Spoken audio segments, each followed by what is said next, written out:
noite a todos. Boa noite a todos os nossos irmãos que também nos acompanham pelas redes sociais.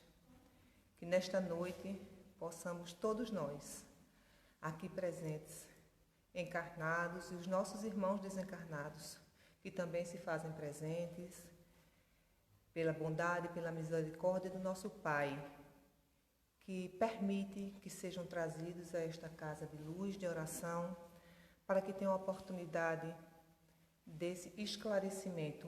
E eu rogo mais uma vez aos bons amigos que aqui trabalham, ao meu guia espiritual, que me inspirem, que me fortaleçam, para que eu consiga transmitir o que foi preparado com tanto carinho, com tanto amor, para todos nós. Porque, na verdade, somos nós que aqui estamos a conversar, que primeiro precisamos escutar.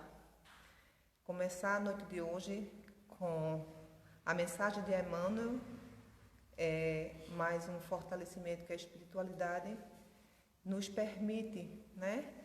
É esse farol que nos ajuda, junto com o exemplo do Mestre, com a presença viva de Jesus entre nós, a nos fortalecer para que tenhamos essa luz a apagar dentro de cada um de nós as sombras que carregamos de outrora, né? Então, com muita satisfação e alegria, mais uma vez estou presente nesta casa, que eu também considero como minha casa, essa casa que nos dá a oportunidade de trabalho, de reencontros, e que hoje estamos aqui para conversar com todos vocês sobre um tema que a muitos causa certa inquietação, um certo assusto, né? Antes de vir para aqui, trabalhávamos nós em outra casa e uma colega perguntou, sabia que nós víamos mais rápido hoje, porque teríamos a palestra, e ela disse, qual é o tema da palestra de hoje? Aí eu disse, é sobre a obsessão. Ela, ui, né? Por que ui? Por quê? Ai, meu Deus, né? Então, eu gostaria de começar hoje conversando com vocês sobre uma passagem que está no Evangelho de Mateus, capítulo 18, versículo 21, em que Pedro pergunta ao Mestre, Mestre, quantas vezes devo perdoar o meu irmão? 7 vezes? E o Mestre responde, né? Todos nós aqui sabemos, não 7 vezes, mas 70 vezes 7 vezes, cada ofensa. Então devemos perdoar sempre. E no capítulo 12 do Evangelho segundo o Espiritismo, no item que amem os vossos inimigos, Kardec nos alerta que o ensinamento a amar os inimigos é um absurdo para o incrédulo. Falar muitas vezes àqueles que nos ofendem, ou que está ao nosso lado e que passa por dores, por sofrimento, por ofensas, perdoe, meu irmão. Muitas vezes somos mal interpretados, não é verdade? Porque aquele que não consegue extrair da letra o espírito, para ele é impossível. Para esses, amar é aqueles que estão ao nosso lado, aos nossos queridos. Como eu vou amar o inimigo? Alguém que me feriu, alguém que trouxe através da sua atitude dores, perdas dos queridos. Como perdoar? Mas o Mestre, esse espírito puro, que aqui esteve em espírito, encarnado momentaneamente naquele corpo, ele não veio apenas nos ensinar através da sua pregação. Ele nos exemplificou durante toda a sua trajetória. E esses 3 anos finais da sua passagem aqui, ele nos exemplificou sempre amar os inimigos, né? Então, amar os inimigos é somente libertá-lo das amarras que eles próprios criaram para eles. Nos diz Arthur Valadares, que esteve aqui domingo, né, nos presenteando com esse farol de luz, não é, São Sebastião? Que não perdoar é colocar a algema que está no braço daquele que nos ofendeu, no nosso braço. nos conectarmos com a energia dele. Porém, não é tão fácil assim, meus irmãos. É necessário que essa luz do Evangelho, que essa candeia esteja em cima da mesa e que nós permitamos que dentro de nós essa candeia seja acesa. Porque, afinal de contas, o mal que nos faz mal é o mal que nós praticamos, né? Então, o Espiritismo apresenta uma utilidade prática para o ato de perdoar e para o sublime ensinamento do Cristo, né? De amar os inimigos. Não existe coração tão perverso que não se deixe tocar pelas boas ações. Assim, pelo nosso bom proceder, podemos fazer de um inimigo encarnado um amigo no plano espiritual. Isso está no Evangelho, gente. Ao perdoar, nós libertamos. E só o amor transforma. Pelo mal proceder, é o contrário.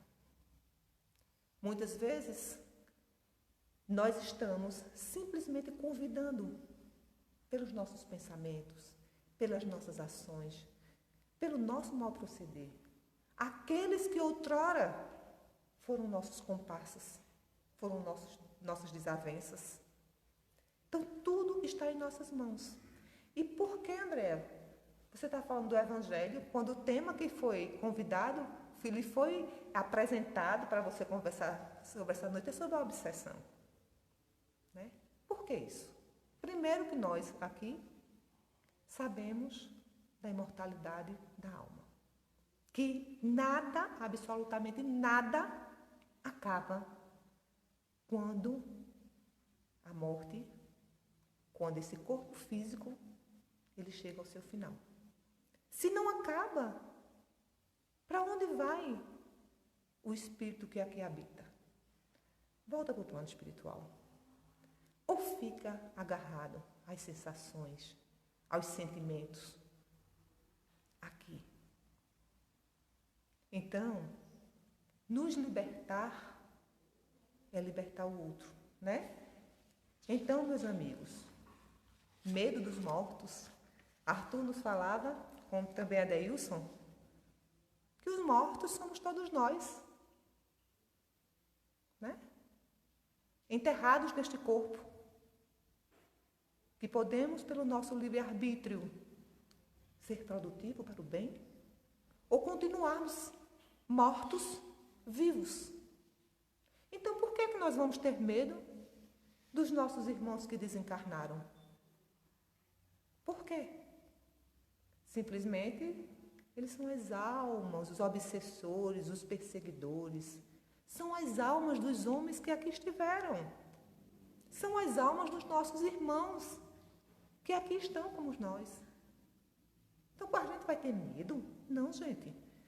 Vamos não ter medo, mas vamos ter alerta a nós mesmos, às nossas escolhas, aos nossos pensamentos, aos nossos irmãos desencarnados. Tenhamos misericórdia, né? Então, no capítulo 23 do Livro dos Médiuns, é um capítulo todo destinado ao tema que me foi sugerido para a noite de hoje, que é sobre a obsessão. Problema da obsessão. E Kardec, mais uma vez Kardec, considera, com aquela lucidez de sempre, porque não vamos entrar na história de Kardec, mas sabemos que Kardec era um homem dos estudos, cético. Então, com a sua lucidez, a lucidez que ele permitiu que acendesse naquele espírito, ele traz que o maior problema da obsessão é no exercício, decorrente do exercício da mediunidade. Opa! Eu não sou médium, eu não vejo ninguém, eu não escuto ninguém, não é, Aurélio? Todos nós somos médiuns. Mas precisa ficar muito claro aqui. Que mediunidade é essa que nós estamos dizendo que todos nós somos médiuns? Todos nós, independente da religião que nós abraçávamos, um católico, alguns nasceram já no espiritismo, outros evangélicos, nós acreditamos que temos um anjinho da guarda. Não é verdade? aquele irmãozinho que está lá do nosso lado e que muitas vezes a gente está, meu Deus, me ajude, meu Deus, me ajude. Eu tive uma ideia. Nossa, como é que eu não vi? Estava na minha frente. Ai, obrigada, Deus. Obrigada, meu anjo da guarda. O meu anjo da guarda, ele me deu a ideia. Isso aí é uma conexão, certo? Com um espírito que não está encarnado e nada mais é do que uma mediunidade, certo? Difere da mediunidade ostensiva. Nem todos têm a mediunidade ostensiva. É aquele que escuta, aquele que vê, aquele que escreve, né? E tantas outras divisões da mediunidade. Então, quando ele fala que o problema das obsessões é muito decorrente do exercício da mediunidade, é que todos nós estamos fadados, né? O que significa isso? O que é a obsessão? Será que é um espírito muito ruim, muito mau, e de repente vai dizer assim, vou aperrear? Não é bem assim, meus irmãos, certo? Então, Kardec nos traz que o domínio que alguns espíritos logram adquirir sobre certas pessoas pode ser dividido de 3 formas. A obsessão simples é aquela obsessão que eu estou com angústia, eu não estou me sentindo bem, parece que eu estou com depressão, rapaz, não está acontecendo nada comigo, por que eu estou assim, né? A fascinação, e nós vamos conversar muito leve, para vocês terem uma ideia do que significa tudo isso. E também a subjugação, que outrora, algum tempo atrás, não muito distante, dizia-se das possessões, que o espírito aquela pessoa está possuída, né? Então a gente vai, o que é tudo? Qual é a diferença que existe entre esses 3, né?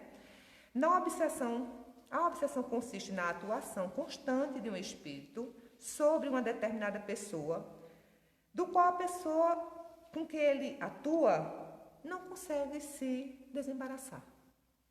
Rapaz, eu não queria. Exemplos práticos para que a gente consiga entender. Você não deve beber, você não pode beber. A bebida me faz mal. Quando eu bebo, eu fico violento. Quando eu bebo, eu distrato minha família. Eu não devo beber. Mas aí é mais forte do que eu. Eu não consigo, gente. Entende? A gente convida os nossos amigos, os nossos devedores, os nossos credores, através das nossas ações e dos nossos pensamentos. Então, às vezes, quando você toma o primeiro golpe, rapaz, para que eu fiz isso? Não é verdade? E às vezes isso aí é uma constante. Isso é um exemplo simples. Porque os nossos perseguidores, os nossos obsessores, eles sabem muito mais. No livro dos Espíritos, pergunta, os Espíritos sabem, podem ter ideia do nosso pensamento muito mais do que vocês imaginam. Né? Porque pensar é emitir energia. Então, às vezes você não consegue se desvencilhar. Não consegue se desvencilhar de um sentimento ruim. Mesmo você dizendo, rapaz, para que eu fiz isso? Aí no outro dia você vai e faz de novo. Então você cria uma conexão, certo? Nas comunicações mediúnicas, é muito comum. O médium que trabalha numa mesa mediúnica, que tem uma certa ostensividade, ele tem que estar muito mais vigilante para que ele não seja joguete na mão desses irmãos. E tão comum, porque eles acreditam piamente. A autovigilância, né, para que você não seja joguete na mão desses irmãos. Muitas vezes eles estão lá e dizendo assim, está fazendo o que aqui? Né? Induz você a tomar algumas atitudes durante a reunião mediúnica. E você precisa ter esse equilíbrio, certo? E essa consciência que você é dono do seu corpo. Que esse espírito que habita aqui, ele tem a sua consciência como seu dono. Não é ele que manda em você. Outras vezes são psicografias, comunicações frívolas. E você precisa estar muito conectado para que você não entre nessa via de mão dupla. A vaidade. Olha, Antônio, eu tive uma intuição, eu tenho uma psicografia para você. Você precisa analisar antes. Porque o médium abre essa porta de chamar esses irmãos, certo? E o espírito engana mesmo, são espíritos inteligentes, eles se disfarçam. Então, assim como é o médium ostensivo, somos nós, né? Que não temos ostensividade. E a obsessão é, a miúde, um processo de vingança, meus irmãos. Quando eu comecei a fala de hoje falando de amar ao próximo, do perdão das ofensas, né, de perdoar sempre, infinitamente, é porque a obsessão é um processo de vingança. Somos espíritos eternos, imortais. Tivemos inúmeras encarnações. O que nós fizemos, o que nós plantamos, o que nós colhemos, os amigos que conseguimos, os inimigos, o bem que fizemos e o mal que fizemos, é nossa testemunha. Então, esse processo de vingança, mas hoje eu não estou fazendo mal a ninguém. Mas, infelizmente, às vezes, aquele não consegue perdoar. Não consegue perdoar o teu ato impensado de outra encarnação, né? Então, o espírito deseducado moralmente, como diz Kardec, o espírito, esse perseguidor, ele busca alívio para as suas dores, para o seu sofrimento, no sofrimento do outro. No sofrimento daquele que está encarnado. No livro, eu acho que é nesse livro aqui, A Luz do Consolador, que é de Dona Ivone do Amaral Pereira, tem uma citação que ela faz de um espírito que ele buscou de tudo se camuflar, se esconder do perseguidor dele. Então, ele reencarnou várias encarnações como homem e ele pede, deixa eu ir como mulher. Deixa eu ir como mulher, porque eu vou me camuflar, ele não vai me enganar. Só que isso aqui, gente, isso é uma vestimenta. E o espírito que não perdoa, ele acaba achando, pela tua vibração, até pelo teu pensamento. Porque é um espírito sofredor. O espírito obsessor é um espírito sofredor. Ele não é um espírito mau. E que Deus não criou ninguém bom e outro mau. É um espírito que simplesmente, por nunca ter perdoado, ele acaba baixando a vibração dele e fica com esse sentimento de ódio, de vingança, né? E fazendo que aquele que o fez sofrer, sofra. E dessa forma, ele vive unido àquele, né? É preciso observar que tudo está previsto nas leis divinas. Então, Deus não está vendo? Será que Deus não está vendo isso, gente? Que hoje eu não faço mal a ninguém, não mato ninguém, não roubei, vivo a minha vida. E por que Deus permite que eu tenha uma obsessão? Porque nós somos devedores. Afinal de contas, estamos encarnados num planeta de provas e expiação, né? Então, a obsessão é impotente diante dos espíritos redimidos. Isso nos diz Hermínio C. Miranda, né? Que nós estudamos aqui todos os domingos, a obra Diálogo com as Sombras. A obsessão, ela é impotente diante dos espíritos redimidos. E quais são os espíritos redimidos? É aquele que se esforça para passar todos os instantes por cima das suas más tendências. Seja de pensamento, seja de sentimento, seja de atitude. O espírito obsessor, ele torna-se impotente. A vítima da obsessão é sempre uma alma endividada perante a lei. Que lei? A lei divina, a lei de amor, de caridade, né? De alguma forma, de dívidas graves, num passado mais recente ou remoto, que acaba despertando esse sentimento inferior. E temos como consequência o sofrimento, né? Eu gostaria de contar aqui, antes da gente adentrar um pouquinho na fascinação, da história de Divaldo, né? Quem aqui não sabe ainda, que Divaldo sofreu por longos anos uma obsessão severa, uma obsessão muito pesada, por um espírito denominado de máscara de ferro, certo? Divaldo, desde jovem, percebia a presença constante, por ser um médium ostensivo, mesmo antes de se tornar espírita, já era um médium ostensivo, certo? Ele notava a presença constante de um espírito imponente, né? O que é imponente? Mandão, dominador, vestido como um sacerdote romano.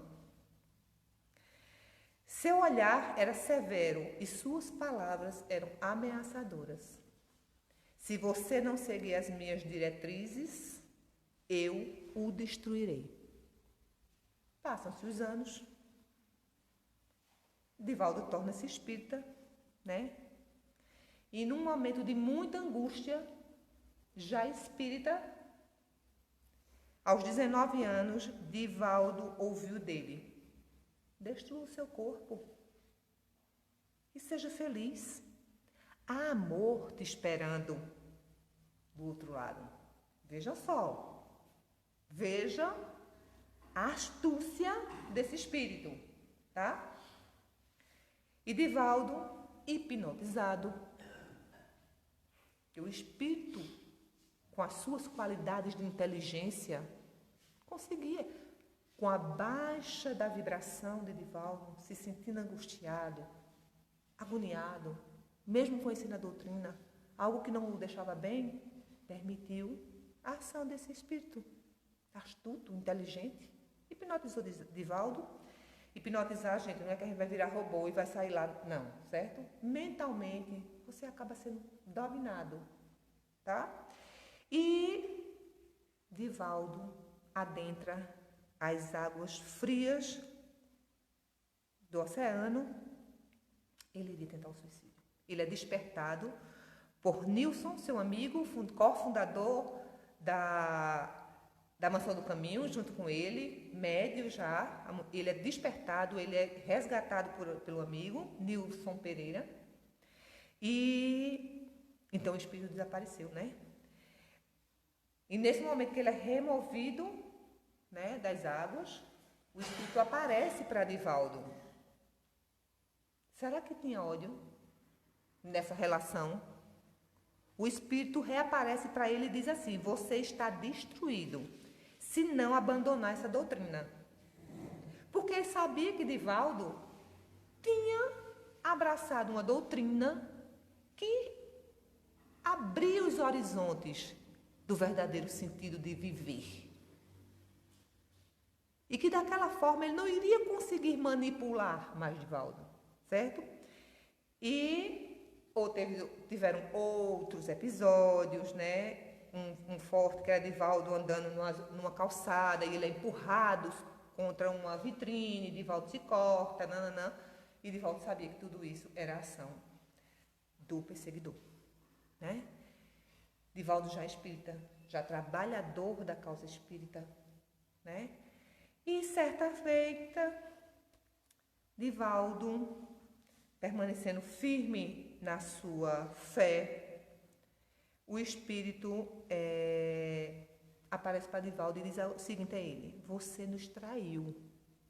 Deveria engrossar as fileiras do clero e escolheu uma doutrina abjeta. Então, eles foram comparsas, companheiros em outras encarnações, certo? E mesmo da ameaça que Divaldo sofreu, ele só respondeu: meu compromisso é com Jesus. Enquanto ele for meu guia, não posso me desviar. E continua o trabalho. Certa feita, já na Mansão do Caminho. Na Mansão do Caminho existe um local, próximo à calçada, existe uma portinha em que as mães abandonam seus filhos, certo? Coloca e gira e eles são resgatados. E Divaldo desce, porque chegou uma criança numa situação muito difícil, deformidade e tudo mais. E Divaldo pega a criança, porque acho que todos sabem, quem não sabe, são os filhos de Divaldo. Divaldo criou essas crianças. Divaldo tem inúmeros filhos, né? E aí ele bota a criança e quando ele vai subir na escada, o obsessor aparece. E o obsessor aparece e diz para ele assim: vai criar isso aí? Vai amar? E aí é quando o obsessor, e Divaldo olha para ele e diz assim: eu já amo. Ele diz, essa é minha mãe, que está reencarnada. E Divaldo, com a sua, o seu amor, né? A sua lucidez, diz, eu já amo e agora eu amo muito mais. E naquele momento, o obsessor olha para ele e diz, eu agora desisto. O que fez acabar a obsessão? Qual foi a atitude? Foi pregar o Evangelho? Não só pregar o Evangelho, foi exercer verdadeiramente o amor ao próximo, certo? A única forma capaz de libertar aquele espírito sofredor, porque você viver séculos, milênios, alimentado pelo ódio, pelo rancor, pelo desejo de fazer o mal ao próximo, você não é feliz. E a única forma de se libertar e libertá-lo é através do amor. Então, essa passagem de Divaldo é algo, na minha opinião, de tantas outras que a gente tem, é algo que nos encoraja, né? E que nos mostra que é possível. Né? E que não adianta nós nos colocarmos na posição de vítima do outro. Nós somos vítimas de nós mesmos. Não que isso seja motivo para que a gente tenha um autoflagelo. Não. Todos nós erramos, gente. Nós estamos na nossa melhor encarnação. Imagina o que já não fizemos, né? E aí a gente anda um pouquinho, porém, e a fascinação? O que é uma fascinação? Ela é um pouco mais, ou bem mais, pesadinha, né? Mais séria, né? Mais grave. É quando o obsessor atua diretamente sobre o pensamento de sua vítima. Isso leva o obsidiado, né? O espírito que está sendo, o encarnado que está sendo perseguido, a acreditar com total convicção de que as suas ideias, as ideias que ele expressa, por mais fantásticas que sejam, provém de um espírito de elevado gabarito intelectual. Tá? Imoral. Imoral. Seu engano é evidente a todos, menos a ele. Por quê? Porque ele está sob a ação hipnotizadora daquele irmão sofredor. Ele segue fascinado e serviu ao espírito que sutilmente se apoderou da sua mente. É meio assim. Eu alimento o que já existe dentro de você. E cabe a nós refletirmos.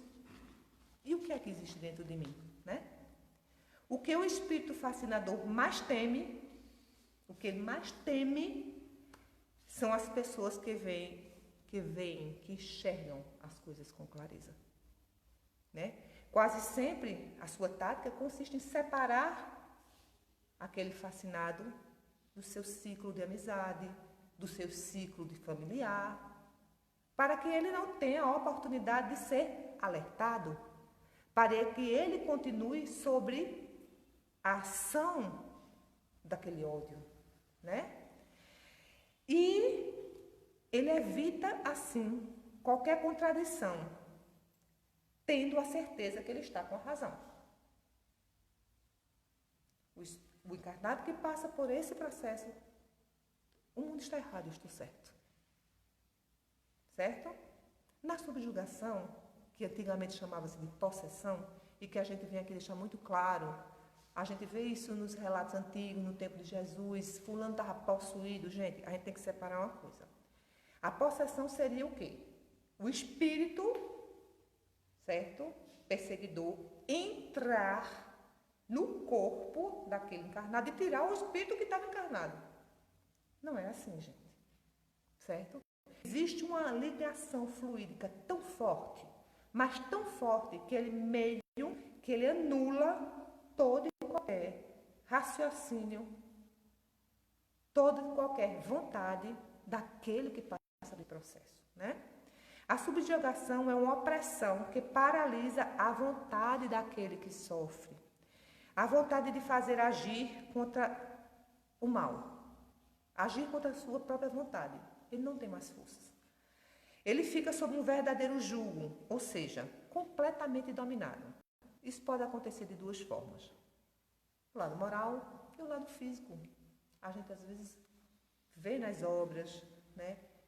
Espíritos que ficam totalmente a mercê, que passam a não andar mais, a não falar mais, né? Tem uma obra de Filomeno de Miranda, chamado de Loucura e Obsessão, tem um caso de uma subjugação, certo? É muito interessante. É um livro de estudo, né? É uma subjugação em que realmente o espírito ele está literalmente emanados fluidicamente, certo? Isso já é algo muito maior, muito mais grave. E às vezes é sobre o corpo físico. O espírito está ali tão enraizado que realmente existem as deformidades físicas. Então, essa mediunidade, essa fascinação, ela pode chegar a qualquer um de nós, né? Nos médiuns ostensivos, por vezes, é tão sério esse processo de subjugação que eles acreditam estar psicografando com o próprio dedo. E eles não estão ali fingindo não, para enganar não. Para eles estão escrevendo. Para você ver como o pensar, a razão, ela fica completamente à mercê desse irmão adoecido, né? Outras vezes, você julga que você está diante do sacerdote, deita no chão, beija o chão. Então, você fica meio que fora de si. Mas o espírito ainda está lá. O espírito está encarnado. Ele não desencarnou, né?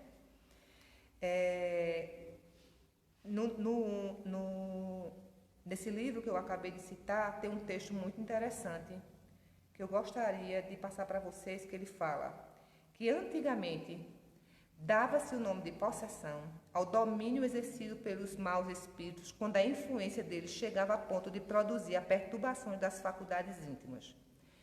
Então, deixamos de adotar o termo possessão por dois motivos. Primeiro, porque seria preciso acreditar na existência de seres que fossem capazes de tirar aquele espírito e habitar aquele mesmo corpo. A gente sabe que não pode, não é assim, né? Segundo, porque implica na ideia de um espírito estranho se apoderar completamente do corpo físico, né? Assim, para nós, não existem possessos, existem subjugados, obsidiados e fascinados. A obsessão, conforme já dissemos, é um dos maiores entraves à mediunidade e também um dos mais frequentes. Então, meus irmãos, não é uma questão de eu vou escolher fulano. O espírito não está ali escolhendo a dedo.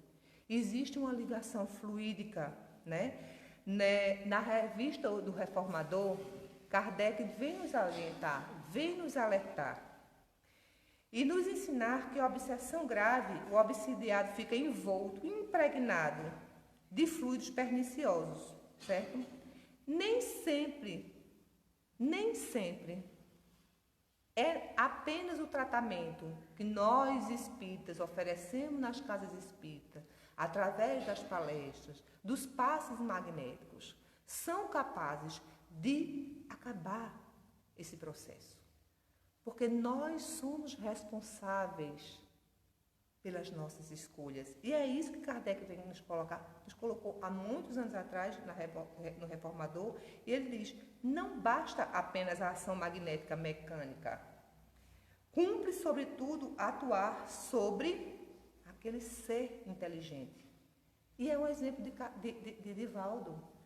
Aquele ser, ele é levado para as reuniões mediúnicas, para que ele consiga escutar ou consiga absorver os fluidos que ali estão sendo emanados, certo? Porque esses espíritos em total sofrimento não estão à mercê do amor do Pai, mas eles não conseguem entender os espíritos mais elevados que estão ao lado deles tentando ajudá-los. É necessário que eles cheguem a uma reunião mediúnica para que eles escutem a nós, esses espíritos ainda encarnados, esses espíritos que ainda estão aqui nesse planeta, né? Porque os espíritos amigos estão ao lado e eles não conseguem escutar, eles não conseguem perceber, eles não conseguem ver, né? Nos conta no Evangelho do Cristo que ao desencarnar, Judas, ele vai para uma área umbral, uma área de muito sofrimento, né?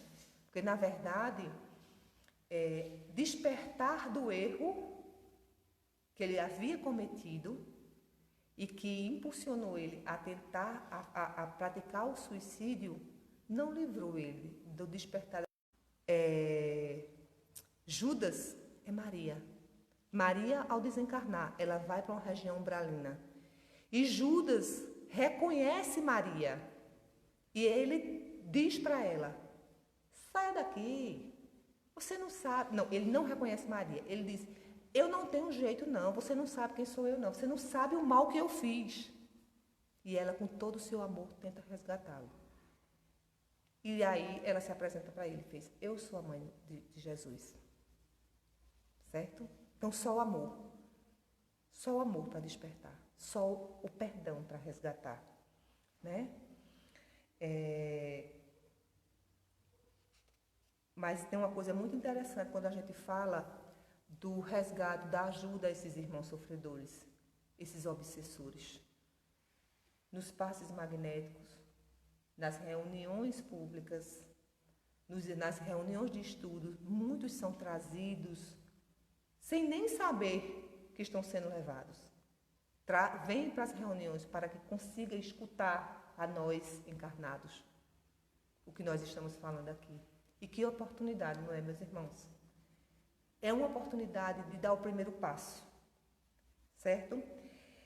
Mas, porém, são levados, como eu falei, às reuniões mediúnicas, em que eles chegam muitas vezes com muito sofrimento, com muito ódio, totalmente agarrados àquele sentimento, certo do que eles estão sentindo, porque eles estão indignados pelo mal que sofreram.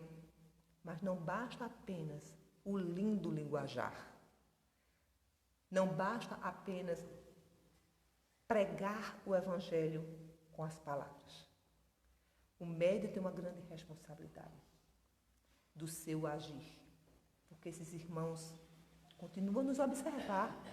Como é que eu prego o perdão e eu faço diferente? Então, não é simplesmente o falar, o pregar. É o agir. Afinal de contas, nos conta Humberto de Campos, que ao chegar no plano espiritual, ele escuta do mestre. Vai e prega o Evangelho.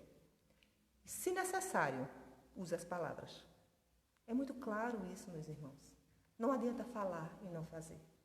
Porque nós estamos nos comprometendo e nós estamos também sendo coparticipantes do estado doentio daqueles irmãos que não conseguem. Como eles vão acreditar no perdão? Se eu falo para você e eu faço outra coisa? Se eu digo não beba e você me pega em outro lugar? Não faça o mal e por debaixo dos panos eu estou fazendo. Os espíritos tudo veem, né? Tudo assiste. Então, a vítima da obsessão é, sobretudo, uma alma endividada perante a lei de Deus, como eu falei agora há pouco, essa lei que é a lei divina, de amor, de justiça e de caridade. E a lembrança constante dos nossos crimes, dos crimes que cometemos, nos mantém sintonizados com os perseguidores. Despertar para o erro não nos permite, não nos dá o direito de ficarmos alimentando. Porque dessa forma nós não vamos mudar o que já fizemos? Não. Mas nós podemos mudar a partir de agora. Então, estar sempre lembrando os erros cometidos é você manter essa conexão. Que a nossa mente, ele é um dínamo, ele é um gerador de energia. Se nós mantemos os nossos pensamentos nos nossos erros o tempo inteiro, você começa a abrir um fio que liga você àquele outro, né? Isso não quer dizer que a gente vai esquecer do que a gente fez. Devemos, então, esquecer tudo? Eu fiz, não vou fazer mais não, esqueci. Não é assim. Tudo é uma questão de equilíbrio. Tudo é uma questão de sabedoria, certo? O arrependimento tem que ser construtivo, ou seja, ele não deve nos paralisar. É imperioso nos voltemos para as tarefas de reconstrução interior, dedicação ao semelhante, estudo do bem, né? Policiamento das nossas atitudes, buscar reacender a chamazinha do amor que estava apagada. Afinal de contas, o que disse Jesus? A mulher pega em adultério. Vai e não peques mais. Não é verdade? E, mais uma vez, lembrando, né, vindo para domingo, esse banho que nós tivemos com esse evangelho redivivo através do nosso irmão Arthur, ele nos chama a atenção a passagem de Paulo de Tarso. Não poderíamos falar de nossas atitudes erradas sem citar a passagem de Saulo, esse perseguidor implacável dos cristãos, né? E ao despertar às portas de Damasco com o Cristo, que perde a visão, ele ia justamente perseguir, matar Ananias. Ao ser levado para o pensionato onde ele ficou, foi deixado lá, e está cego, Cristo aparece a Ananias e disse: vai, é você que tem que ajudar. Será que a gente ia? Será?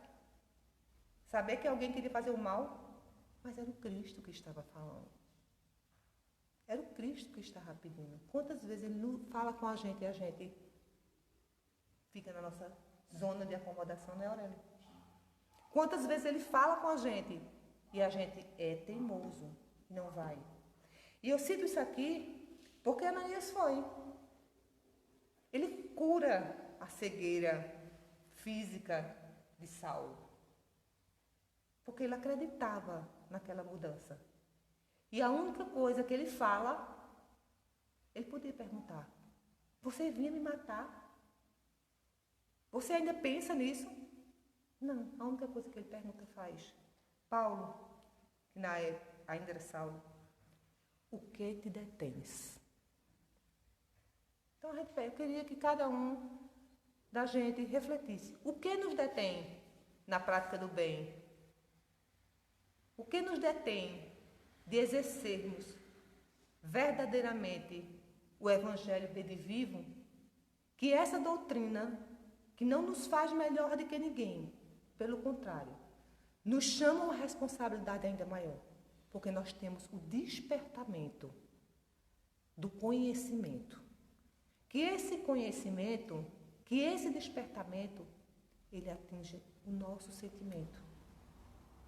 Que ao ser instruído, possamos sentir verdadeiramente essa luz.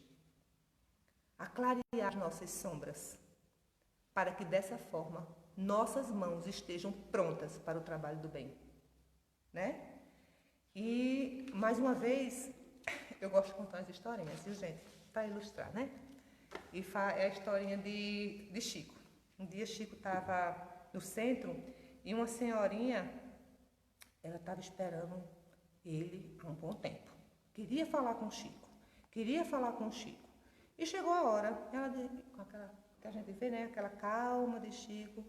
Por não, minha filha, o que você gostaria de falar comigo? E ela fala que estava muito angustiada há algum tempo, porque ela queria fazer uma pergunta, mas ela estava com medo de perguntar.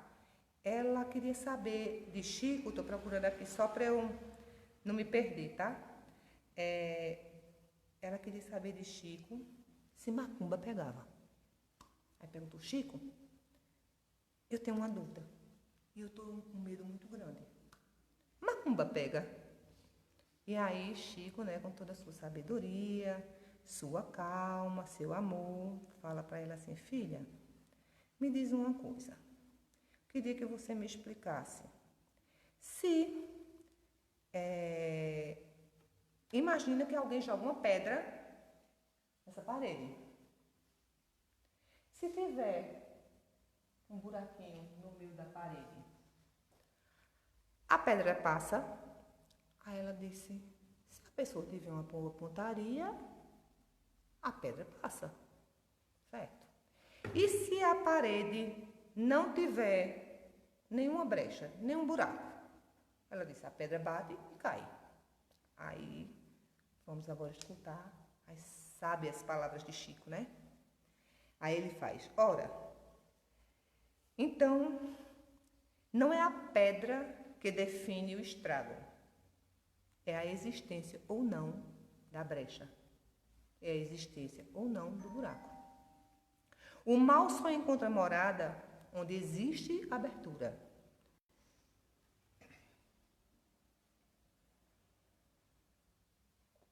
Só penetra onde há espaço. A obsessão precisa de endereço vibracional, certo?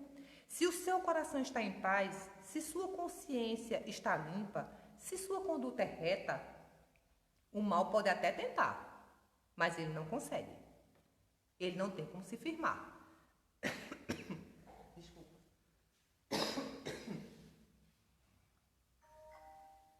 Mas a cada vez que você faz da palavra um instrumento de veneno, a cada vez que você age com injustiça, egoísmo ou crueldade, você mesmo vai abrindo as rachaduras na sua parede.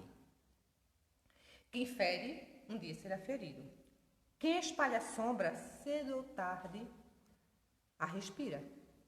A proteção verdadeira não está em amuletos, não está nos passes, não está em nenhum ato exterior. Está na vida limpa, na intenção pura, na paz que você cultiva e oferta. Construa sua parede com verdade, caráter e bondade, e nenhuma pedra lançada será capaz de atravessá-la. Fantástico, né? Então, mais uma vez nós estamos aqui tendo essa grata satisfação de saber que nada está perdido, que existe o amor divino, mas que nós precisamos fazer a nossa parte. Não podemos ficar de braços cruzados. E já está chegando o nosso horário, eu gostaria de concluir com uma passagem do livro A Luz do Consolador, esse livro que eu trouxe hoje, no capítulo que fala das obsessões. É um livro de Dona Ivone do Amaral Pereira, certo? Essa pessoa que tem muito a nos ensinar, que ela é autora do livro Memórias de um Suicida, ela que passou tantas vezes por esta dor, por esse livre-arbítrio, até despertar do verdadeiro sentido. E ela começa dizendo, nunca, ao que parece, o estudo desse terrível flagelo, desse temível flagelo, que infelicita as criaturas afastadas de Deus, a meditação sobre suas ações e consequências, e o esforço para combatê-la. Então, nunca, nós que estamos afastados de tudo isso, foram mais necessários do que agora na atualidade. Quando havemos de várias matizes agindo por toda parte. No entanto, poucos são os adeptos do Consolador, poucos são aqueles que têm acesso às explicações, às orientações e o despertamento que a doutrina espírita nos traz. É isso que ela quer dizer.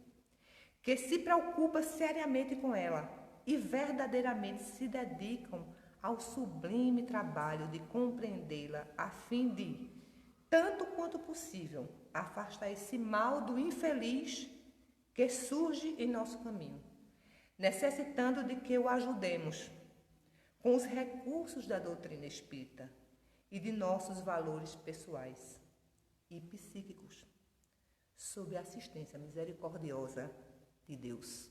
Então, meus irmãos, muita paz para todos nós.